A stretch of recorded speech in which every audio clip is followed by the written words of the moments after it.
আসসালামু আলাইকুম ও রহমতুল্লাহি ওয়া বারাকাতুহু। বন্ধুরা, আজকের ভিডিওতে আমরা জানব মসজিদ সম্পর্কে, অর্থাৎ মসজিদে সালাত আদায়কারীর ফজিলত। অর্থাৎ বাড়িতে একাকিত্বভাবে নামাজ আদায় করার সঙ্গে এবং মসজিদে জামাতে সালাত আদায়কারীর পার্থক্য। রাসূলুল্লাহ সাল্লাল্লাহু আলাইহি সাল্লাম ইরশাদ করেন, আল্লাহর নিকটে প্রিয় স্থান হলো মসজিদ এবং নিকৃষ্ট স্থান হলো বাজার।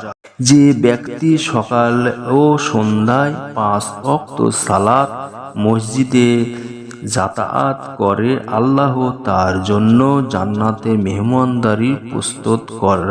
তিনি বলেন, সবচেয়ে বেশি নেকি পান ওই ব্যক্তি যিনি সবচেয়ে দূর থেকে মসজিদে আসেন, এবং ওই ব্যক্তি বেশি পুরস্কৃত হন যিনি আগে এসে অপেক্ষায় থাকেন অতঃপর ইমামের সাথে সালাত আদায় করেন। তিনি বললেন, প্রথম কাতার হলো ফেরেশতাদের কাতার ন্যায়। যদি তোমরা জানতে এর ফজিলত কত বেশি, তাহলে তোমরা এখানে আসার জন্য অতি ব্যস্ত হয়ে উঠতে। কিয়ামতের দিন আল্লাহর আরশের ছায়া তলে যে ৭ ব্যক্তি আশ্রয় পাবে, তাদের এক শ্রেণী হলো ওই সকল ব্যক্তি যাদের অন্তর মসজিদের সাথে লটকানো থাকে, যখনই বের হয় পুনরায় ফিরে আসে।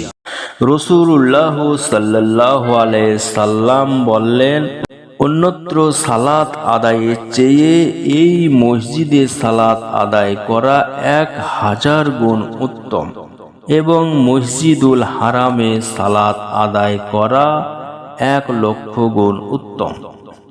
উল্লেখ্য যে অন্য মসজিদের চেয়ে জুমআ মসজিদে সালাত আদায় করলে ৫০০ গুণ সওয়াব বেশি পাওয়া যাবে।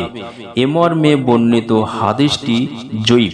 মসজিদ সম্পর্কে রাসূলুল্লাহ সাল্লাল্লাহু আলাইহি সাল্লাম বললেন, যে ব্যক্তি আল্লাহর জন্য একটি মসজিদ নির্মাণ করে, আল্লাহ তার জন্য জান্নাতে একটি গৃহ নির্মাণ করেন। তবে যদি ওই মসজিদে ইমানদারগণের মধ্যে বিভেদ সৃষ্টি উদ্দেশ্য নির্মিত হয়, তাহলে তা জিয়ার অর্থাৎ ক্ষতিকর মসজিদ হিসাবে গণ্য হবে। সূরা তাওবাহ আয়াত ৯ এবং ১০৭। উক্ত মসজিদের নির্মাণকারীরা সকলেই গুনাহগার হবে। মসজিদ থেকে কবরস্থান দূরে রাখতে হবে, নিতান্ত বাধ্য হলেও মাঝখানে দেওয়াল দিতে হবে। মসজিদ সর্বদা কোলাহল মুক্ত ও নিরিবিলি পরিবেশ হওয়া আবশ্যক। মসজিদ অনাড়ম্বর ও সাদাসিধা হবে, কোনো রূপ সাজসজ্জা ও জাঁকজমকপূর্ণ করা যাবে না, বা মসজিদ নিয়ে কোনো রূপ গর্ব করা যাবে না। মসজিদ নির্মাণের সতর্কতার সাথে ইসলামী নির্মাণ শৈলী অনুসরণ রাখতে হবে।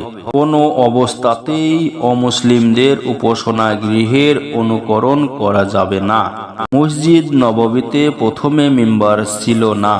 কয়েক বছর পরে একটি কাঠের তৈরি মিম্বার স্থাপন করা হয়, যা ৩ স্তর বিশিষ্ট ছিল, অধিক উমাইয়াদের শ্রেষ্ঠ। যে সব কবরে বা স্থানে পূজা হয়, সিজদা হয়, বা যেখানে কিছু কামনা করা হয় বা মানত করা হয়, ওই সব কবরে বা স্থানের পাশে মসজিদ নির্মাণ করা হারাম, এবং ওই মসজিদে সালাত আদায় করা বা কোনরূপ সহযোগিতা করা হারাম, কেননা এগুলি শিরক এবং আল্লাহ শিরকের গুনাহ কখনো ক্ষমা করেন না। মসজিদের এক পাশে আল্লাহ ও এক পাশে মুহাম্মদ লেখা পরিষ্কারভাবে শিরক। একইভাবে কিবলার দিকে চাঁদ, তারা বা কেবল তারকার ছবি নিষিদ্ধ। মুসলমান আল্লাহ নামক কোনো শব্দের ইবাদত করে না, বরং তার অদৃশ্য আল্লাহর ইবাদত করে, যিনি সূর্য, চন্দ্র, তারকা, বিশ্ব চরাচরের স্রষ্টা, যিনি 7 আসমানের উপরে আরশে সমাসীন। সূরা তাওহা আয়াত 20 এবং 5। কিন্তু তার জ্ঞান ও শক্তি সর্বত্র বিরাজমান, যিনি আমাদের সব কিছু দেখেন ও শোনেন। তার নিজস্ব আকার আছে, কিন্তু তা কারো সাথে তুলনীয় নয়।